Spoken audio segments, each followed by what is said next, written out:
Craig, one of your toughest away games, and you never gave yourselves a chance. I presume that's the biggest downside from today. I'd agree with that. Yeah, I think we started really well. I think I know I always try to be honest. I always try to say what I see, and I don't think the performance was as bad as the result. I think that the goals were terrible. As back four has been fantastic for a good few years, but today they were just below par in some of the sort of goals we gave away. And 2 goals to put you behind, one a long ball and one a decent bit of football. They certainly mixed it up, Gateshead. Yeah, I didn't really see a bit of football to put second, if I'm being honest. I thought both goals we should have defended better, simple as that. We talked about it, we worked on it, and for us to start well and concede so early, it was disappointing. And you play against good teams like this, you give yourself an uphill battle, but we got ourselves back into it, and then yet again, concentration, whatever you want to call it, conceded a soft goal.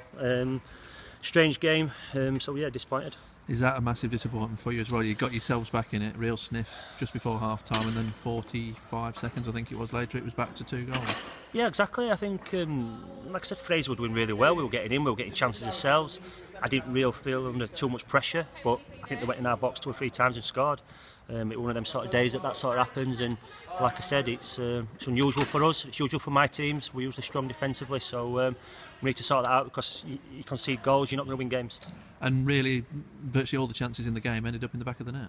Yeah, exactly, and that's why I said it was a strange game. You'd look at the result and think, oh, well, Gateshead have absolutely battered them, but that's not the case. And that's no disrespect to Gateshead, by the way. I think they're a fantastic team. I thought they managed the game really well, but we contributed a lot today to losing that game. You changed it up a bit second half, threw some bodies on, but again, you just couldn't find that spark to get through. Yeah, you've got to try and balance sort of going for the game and trying to get a goal with sort of making sure you don't concede more, because they're a team that can do that to you, how they play. But yeah, I thought Joe come on and did really well, showed a good enthusiasm. So yeah, fingers crossed he's okay for Tuesday. And do people like him give you food for thought now, because you've got game after game coming up? It's going to be a busy month throughout October. They do, but I'm trying to be consistent with the players, that they do well. They did well last week, so you keep same team. But like I've just said to them, we need to get more consistency. At the minute, it's 2 or 3 really good games, and then we're sort of disappointed with the 4th. And we've just got to go on a run of 8, 9, 10 games where we just show that level of consistency. So I'm crying out for players to come in and pick themselves and stay in the team. And 2 big home games coming up now. I suppose when you've got so many games, there's always a chance to bounce back and put things right. Well, nature of this league, every week you see it, people, fans, managers, everybody panicking. They lose a game and it's the high with the wins and get really low with the losses. We've got to keep a level head. It's a difficult league this year. Everybody's going to beat everybody.